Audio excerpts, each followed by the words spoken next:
ہزاروں سال پہلے کی بات ہے۔ کسی سلطنت پر ایک بادشاہ حکومت کرتا تھا۔ اس کی سلطنت بڑے وسیع رقبے پر پھیلی ہوئی تھی۔ اس کا ایک نہایت خاص وزیر تھا جس پر بادشاہ بہت اعتماد کرتا تھا۔ اپنی سلطنت کے بارے میں جو بھی مشورہ کرنا ہوتا وہ اسی سے ہی کرتا تھا۔ ایک دن بادشاہ کے دل میں پتہ نہیں کیا آیا۔ اس نے وزیر سے پوچھا کہ تمہاری زندگی کی سب سے بڑی خواہش کیا ہے؟ وزیر اس سوال پر بڑا حیران ہوا۔ بادشاہ سلامت، میری تو بس یہی خواہش ہے کہ آپ کی خدمت میں ہی میری زندگی گزر جائے۔ بادشاہ اس کی بات سن کر مسکرایا۔ مجھے تمہاری وفاداری پر پورا یقین ہے، اس لیے اس بات کو رہنے دو۔ مجھے اپنی زندگی کی سب سے بڑی خواہش بتاؤ۔ وزیر تھوڑی دیر خاموش رہا اور پھر عاجزی سے بولا، بادشاہ سلامت، آپ ایک بہت بڑی اور شاندار سلطنت کے سلطان ہیں۔ مجھے آپ پر بڑا رشک آتا ہے اور کبھی کبھی میں سوچتا ہوں کہ اگر میں آپ کی سلطنت کے صرف 10ویں حصے کا ہی مالک ہوتا تو کتنا خوش نصیب ہوتا۔ بادشاہ یہ بات سن کر بے اختیار ہنس پڑا۔ تم 10ویں حصے کی بات کر رہے ہو؟ اگر میں اپنی آدھی سلطنت ہی تمہیں دے دوں تو کیسا رہے گا؟ وزیر یہ بات سن کر گھبرا گیا۔ بادشاہ سلامت، آپ تو ہمارے سلطان ہیں، آپ کے لیے تو ہماری جان بھی قربان۔ یہ آپ کیسی بات کر رہے ہیں؟ بادشاہ نے کہا کہ میں بالکل سنجیدہ ہوں۔ اگر تم آدھی سلطنت کے مالک بننا چاہتے ہو تو تمہیں ایک آزمائش سے گزرنا پڑے گا۔ بادشاہ نے کاتب کو بلایا اور 2 فرمان جاری کر دیے۔ پہلا فرمان یہ تھا کہ میری آدھی سلطنت اس وزیر کے نام کر دی جائے، اور دوسرا فرمان یہ تھا کہ اس وزیر کا سر قلم کر دیا جائے۔ وزیر یہ سب دیکھ کر پریشان ہو گیا۔ بادشاہ سلامت، مجھ پر رحم کریں، میں نے تو ساری زندگی آپ کی خدمت کی ہے، میں نے تو آپ کے کہنے پر ہی اپنی خواہش بیان کی تھی، آپ مجھے یہ سزا نہ دیں۔ بادشاہ نے کہا کہ میں تمہیں 30 دنوں کی مہلت دے رہا ہوں۔ ان 30 دنوں میں تم نے 3 سوالوں کے جواب تلاش کرنے ہیں۔ اگر تم کامیاب ہو گئے تو دوسرا فرمان یعنی موت کا فرمان کینسل ہو جائے گا اور تمہیں آدھی سلطنت مل جائے گی، اور اگر تم ناکام ہو گئے تو دوسرے فرمان کے مطابق 30 دن کے بعد تمہارا سر قلم کر دیا جائے گا۔ اب غور سے میری بات سنو۔ پہلا سوال یہ ہے کہ انسان کی زندگی کی سب سے بڑی سچائی کیا ہے؟ دوسرا سوال ہے کہ انسان کی زندگی کا سب سے بڑا دھوکہ کیا ہے؟ اور تیسرا سوال، انسان کی زندگی کی سب سے بڑی کمزوری کیا ہے؟ بادشاہ نے تینوں سوالوں سے تھمائے اور کہا کہ جاؤ، ان سوالوں کے جواب تلاش کر کے 30 دن کے اندر اندر میرے پاس واپس آؤ، تمہارا وقت شروع ہو گیا ہے۔ اب وزیر بیچارہ پریشان، مرتا کیا نہ کرتا، ان سوالوں کے جواب تلاش کرنے کی لگن میں لگ گیا۔ اب وہ تھا تو وزیر، اس نے دارالحکومت کے دانشمندوں، مفکروں اور ذہین لوگوں کو بلایا، اکٹھا کیا اور وہ سوال ان کے سامنے رکھ دیے۔ سب نے اپنی اپنی عقل، سمجھ اور تجربے کے حساب سے ان سوالوں کے جواب دینے کی کوشش کی، لیکن کسی کا جواب وزیر کے دل کو نہ بھایا۔ ہر روز وہ نئے لوگوں کو بلاتا، سوال ان کے سامنے رکھتا، لیکن کئی روز گزرنے کے بعد بھی وہ ایک سوال کا جواب بھی فائنل نہیں کر سکا تھا۔ جو وقت گزرتا جا رہا تھا، اس کی پریشانی بڑھتی جا رہی تھی۔ موت کی تلوار اسے اپنی گردن پر لٹکتی ہوئی محسوس ہو رہی تھی۔ جب دانشمندوں سے بات نہ بنی تو وہ اپنا گھر بر چھوڑ کر کسی فقیر، کسی اللہ والے کی تلاش میں نکل پڑا کہ شاید انہی کے پاس سے اسے اپنی مشکل کا حل مل جائے۔ کئی دنوں تک وہ جنگلوں اور پہاڑوں کی خاک چھانتا رہا، وادیوں میں گھومتا رہا۔ جہاں کہیں بھی اسے کسی بزرگ، کسی نیک آدمی کا پتہ چلتا، وہ اس کے پاس پہنچ جاتا، لیکن کوئی بھی اس کی مدد نہ کر سکا۔ دن رات سفر کر کر کے اس کی حالت خراب ہو چکی تھی، اسے اپنی وزارت بھول چکی تھی، اس کے جوتے پھٹ گئے تھے، اس کے پاؤں میں چھالے پڑ گئے تھے، داڑھی بڑھ گئی تھی، بال بے ترتیب ہو گئے تھے۔ اب وہ کہیں سے بھی وزیر نہیں لگتا تھا۔ 1 مہینہ کتنی جلدی گزر گیا، اسے پتہ بھی نہیں چلا۔ مہینے کے آخری روز اس نے واپسی کی راہ لی۔ اسے یقین ہو گیا تھا کہ آج اس کی زندگی کا آخری دن ہے۔ محل کے پاس پہنچتے پہنچتے اس کی ہمت جواب دے گئی تھی۔ وہ تھوڑا آرام کرنے کے لیے ایک درخت کی چھاؤں میں جیسے لیٹ سا گیا۔ آخر آپ صحیح جگہ پر پہنچ گئے ہیں، اسے ایک آواز آئی۔ آپ کے تینوں سوالوں کے جواب صرف میرے ہی پاس ہیں۔ یہ آواز سن کر وہ بے اختیار اچھل پڑا۔ اس کے جسم میں تو جیسے جان آ گئی تھی۔ اس نے پلٹ کے دیکھا، وہ ایک فقیر تھا جو درخت کی چھاؤں میں بیٹھا ہوا تھا۔ اس کے ہاتھ میں سوکھی روٹی تھی جسے وہ پانی میں ڈبو ڈبو کر کھا رہا تھا۔ اس کے پاس ہی ایک کتا تھا جو برتن میں دودھ پی رہا تھا۔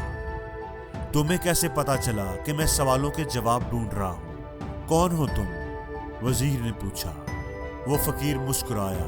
اس نے اپنی بوسیدہ سی چادر اٹھائی جس پر وہ بیٹھا ہوا تھا۔ اس چادر کے نیچے ایک انتہائی بیش قیمتی لباس تھا جو صرف بادشاہ کے انتہائی مقرب لوگوں کو ہی ملتا تھا۔ جناب، ایک وقت تھا کہ میں بھی آپ کی طرح بادشاہ کا انتہائی قریبی وزیر تھا، اور مجھ سے بھی وہی غلطی ہو گئی تھی جو غلطی آپ نے کی ہے۔ تو تم بھی سوالوں کے جواب تلاش نہیں کر سکے، لیکن بادشاہ نے تمہیں زندہ کیسے چھوڑ دیا؟ وزیر نے پوچھا۔ نہیں جناب، مجھے ان سوالوں کے صحیح جواب مل گئے تھے، اور بادشاہ نے اپنے وعدے کے مطابق اپنی آدھی سلطنت مجھے دے دی تھی، لیکن میں نے اس سلطنت کے پروانے کو پھاڑ کر بادشاہ کے حوالے کر دیا تھا کہ یہ سلطنت آپ کو ہی مبارک ہو، اور خود اس کٹیا میں آ کر بیٹھ گیا۔ وزیر حیرت سے اس کی بات سن رہا تھا۔ اس نے دل ہی دل میں سوچا کہ یہ کتنا بیوقوف آدمی ہے کہ بادشاہت چھوڑ کر فقیر بنا بیٹھا ہے۔ لیکن یہ وقت اس کی حماقت پر افسوس کرنے کا نہیں تھا، بلکہ اپنی جان بچانے کا تھا۔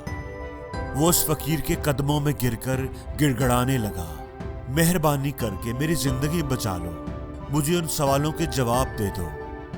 فقیر نے کہا کہ میں تمہاری مدد کرتا ہوں، پہلے 2 سوالوں کے جواب میں تمہیں مفت میں دے دیتا ہوں، لیکن تیسرے جواب کے لیے تمہیں قیمت ادا کرنی پڑے گی۔ میں اپنی جان بچانے کے لیے ہر قیمت ادا کرنے کو تیار ہوں۔ وزیر فوراً بولا۔ فقیر نے کہا کہ پہلے سوال کا جواب سنو۔ زندگی کی سب سے بڑی سچائی موت ہے۔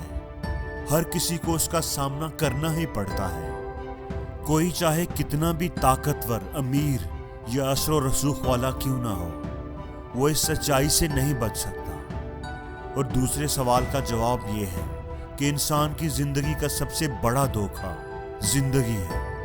ہم میں سے ہر کوئی ہی زندگی کو دائمی سمجھ کر اس کے دھوکے میں آ جاتا ہے۔ وہ دونوں ہی جواب وزیر کو صحیح لگے تھے۔